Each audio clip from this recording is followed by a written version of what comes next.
Alright. So what indeed even are we doing here? We're playing something on 360. Yeah, Xbox. I know it's Xbox. Now, I know this is hard to believe, but when I entitled this video Banjo.mp4... Oh no! Oh, this one? The... nuts and bolts? Hello, Rare logo. It's just not the same. Oh boy! Nuts and bolts! Great! I'm so happy! So, continuing our theme of playing games that are not Banjo-Tooie, but are sort of in that same vein. In that they have Banjo in them. Welcome to Banjo-Kazooie Nuts and Bolts. This game has, some ideas, but we'll get to that. Ideas are correct. Once upon a time, there lived a heroic bear called Banjo, a rather loud bird called Kazooie, and an unpleasant witch called Gruntilda. Just boiling Kazooie down to loud is just rude. The bear and bird rescued... Alright, just FYI, Argate, I'm gonna need you to avert your eyes for like 10 seconds, because you'll never believe this, but we go on another adventure in Banjo-Tooie, and we fight Gruntilda again. Are we just glossing over the time travel adventure then? Yes, I think subsequent games just don't acknowledge that at all, really. Let me know when I can look again. Who really should have quit while she was ahead. Many years of... Alright, there you go, we're back, we're done now. Spiral Mountain. So what became of the bear, the bird, and the witch? Banjo, you need to, like, upkeep your house? Yep.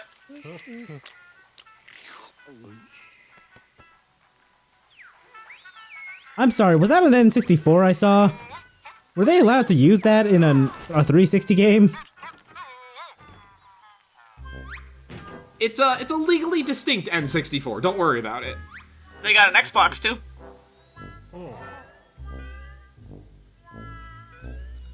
Yeah, Banjo is very round. Yeah, this game has a very interesting relationship with its past.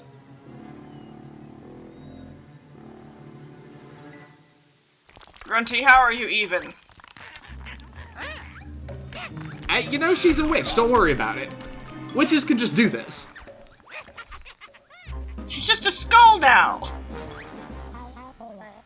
Yeah, but she's a magic skull. You think if she could do that, though, she could magic herself a new body? Oh dear. Wait, who's dead over there? Don't worry about it. Oh dear.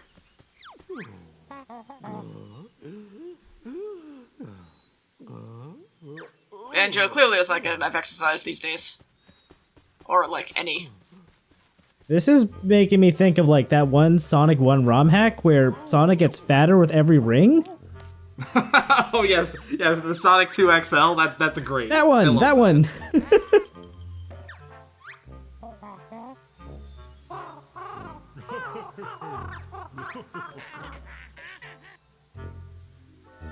This is very like Black Knight from Monty Python vibes. Get back here, I'll bite your legs off!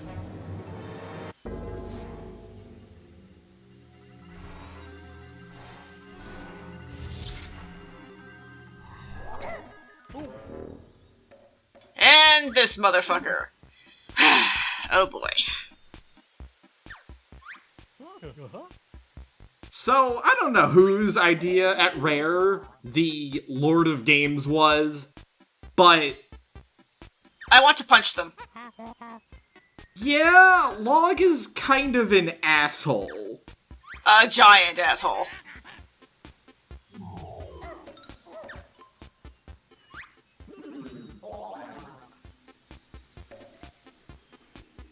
dissing Grunty. That's entirely justified.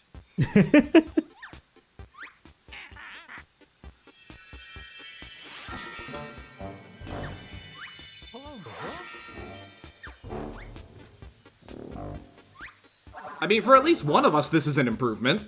Yeah.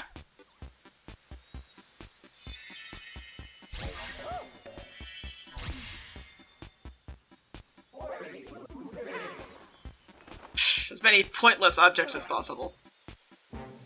Yeah.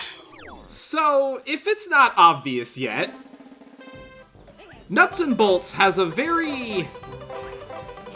Again, I don't know how deliberate this is, but it's a very antagonistic relationship with the previous games in the series. Like, I don't know how much of this is coming down from Microsoft versus whether they just really wanted to shake up the Banjo formula, such as it was. But, like, usually the formula for doing that doesn't start with you imply that those old games that, you know, people loved are actually really bad and shitty, and why did you ever even like them to begin with? Much less want another one. I didn't think you could be more antagonistic to your player character than MGS4 was, but wow, okay.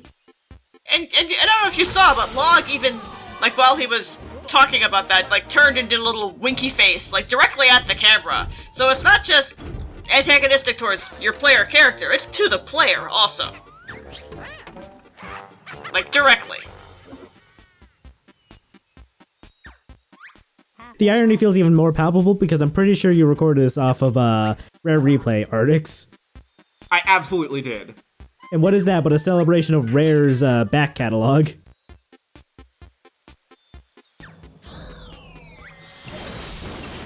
But yeah, like, you know, I understand, you know, say, hey, we want to go in a new direction for this game. That's one thing. But, like, if you're going to sit there and imply, yeah, this is a new and big and cool direction, and this is gonna be so much better than the other games, then, you know, you better fucking hit that mark. And not, like, lead with calling the older games bad and call you a bad person for liking them. Yeah, that just feels spiteful, like, unnecessarily. Spiteful is a really good way to describe the overall tone of this game. It is spiteful.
Wow, that was fast.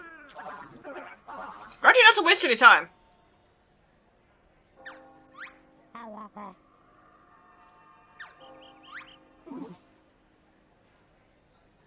Impatient bird of dubious popularity. Oh, fuck you, buddy. And Kazooie just gets to hold the wrench. That's it. That's all she gets to do. He's got dominion over Mumbo now. That's how this works.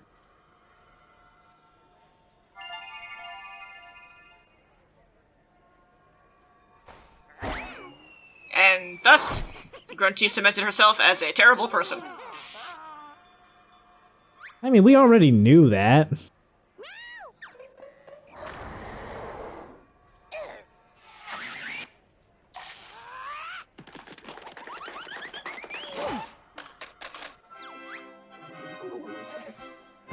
Anyway, Log is gonna run us through the tutorial here, but I don't know. I feel like I do want to just say that I don't dislike what this game necessarily is.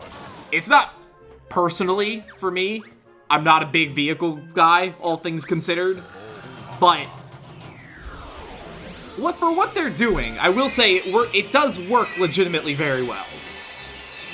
It just probably shouldn't have been a Banjo game. Oh yeah, no, that is 100% its biggest sin, is that it was the first game to come out since, I mean, again, not counting Grunty's Revenge, it was the first game since 2E in 2000, and it opens like this, and it's got a lot of the Banjo hallmarks, but like, it does them in this, I don't know if half-hearted is the right way, but like, it does them, but it doesn't do them in a way that like it really believes in it. Yeah, it's not very earnest at all. And it has the tone of just like, see, are you happy now? You finally got a Banjo game. And it's like, actually, you could just not.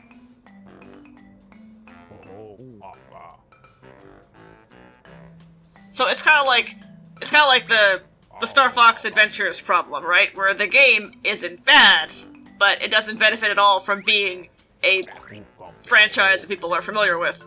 It could have just been, you know, what it is.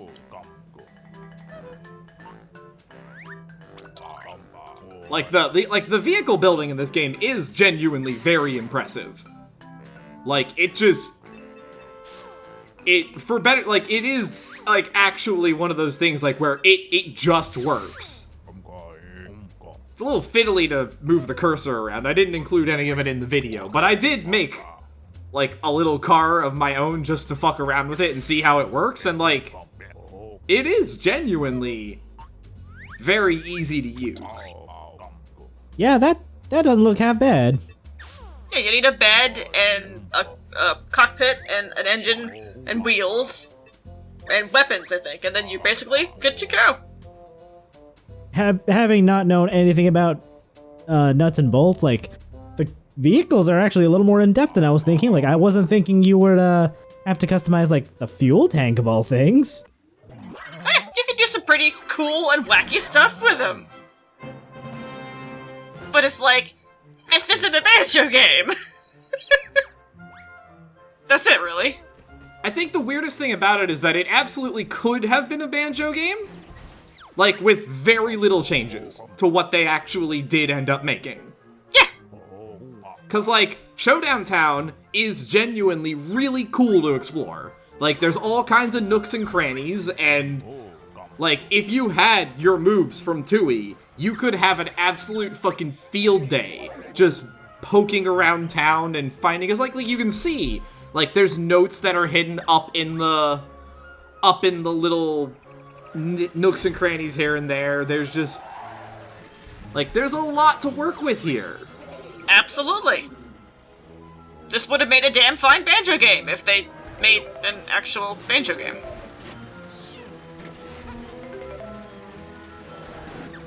Like, also, it genuinely has some interesting stuff to work with. Like, I like these introductions of, like, gold and silver notes that are just, you know, bigger. I guess they're technically an iteration on what 2E does, but, you know, whatever, details. Yeah, I was gonna say, that sounds like the note nests, I guess? Yeah, it looks like there's some bronze ones, too. Yeah, the bronze are the singles. So you get bronze, silver, and gold notes. That's neat. That's new. So do notes in this game work like they do in Grunty's Revenge and I presume 2E, where you can learn new moves or something with them, or are they like a currency now? They are a currency. You use them to buy new blueprints and vehicle parts. And that is what Mumbo does. That's his job now. He's a mechanic.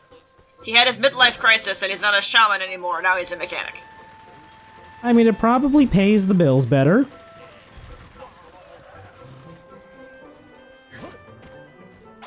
And if I recall, if you find one of those pink crates, you just drop it at Mumbo's garage, and you can use it to build new stuff. Yeah, these crates contain new parts.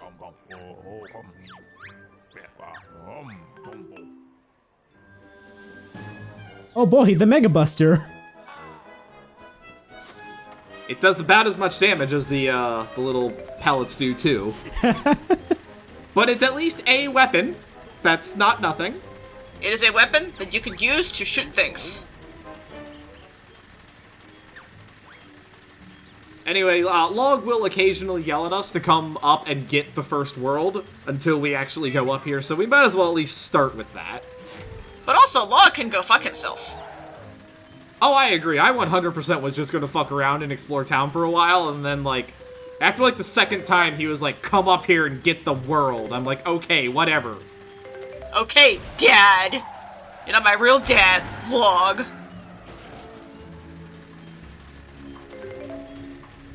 The steering controls are a little...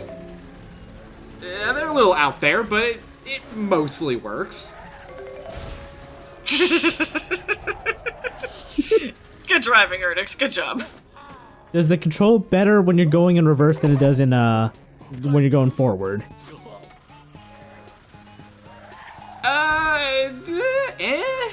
Good job hitting Log. I approve. It's fine. Don't worry about it. I know some games control better when you're going in backwards than you are forwards, and it's fucking weird every time.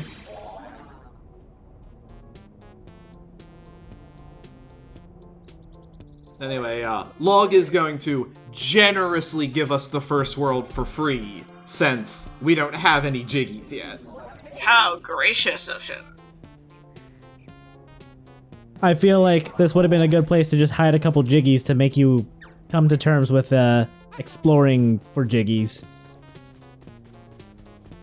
You would think that, wouldn't you? Yeah, you would think that. That would have been a really good idea.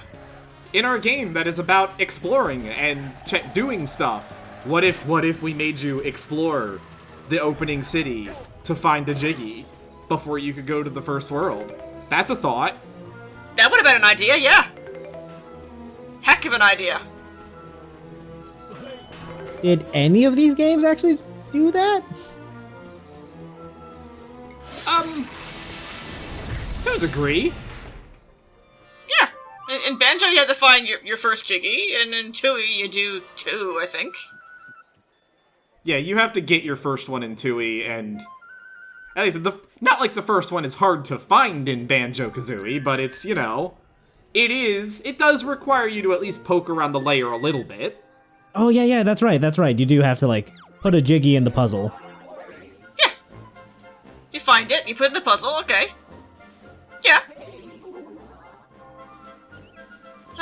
It's just... This feels less like a Banjo homage and more of a Mario 64 homage. Oh, what gives you the idea that this is pulling from Mario 64? I don't know.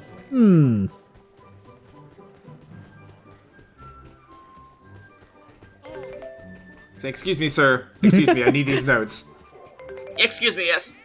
And you know, just as like a general fan of birds, Kazooie included, I love Kazooie, I just don't like that her only thing to do is hold the wrench so you can carry stuff. Like, this is dissing Kazooie. It is Kazooie bird erasure, and I won't stand for it. I really genuinely won't. Alright, well, we are going to quickly grab these... Oh, well, I accidentally talked to this guy. Okay, we're grabbing Mr. Pig. Cool, yes, we're going to talk to the conspiracy theory pig, and then we're going to grab this crate before we, ready ourselves to enter the first world. Bringing these crates all the way back to Mumbo's every fucking time looks like a pain in the ass. Yeah, you gotta do that every time to get new parts. It's, yeah. What's so wrong about breaking the crates, taking the contents, and then just having Mumbo tell you what they are when, like, as one lump sum? Because that's not enough gameplay, son. We need to cause maximum suffering to the player. Okay, excuse me, Mr. Rhino, who's checking out the portal. I mean, I also would like to take a nice vacation to Nutty Acres, so I understand.